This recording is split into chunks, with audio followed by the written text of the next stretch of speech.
Maneira já da conheci, Ministério Público a comissão de investigação riba possível corrupção na Dimas, riba período de ano 2020 para 2022. O governo de Aruba está dando toda cooperação na investigação aqui e está pedindo para toda gente dar cooperação para a investigação por guarda assim.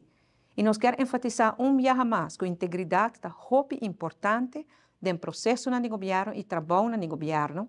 E no governo aqui quebra de integridade tem consequência. Para qualquer informação riba investigação MES, nós nos referimos ao Ministério Público, que é o único instituto que pode dar informação riba investigação.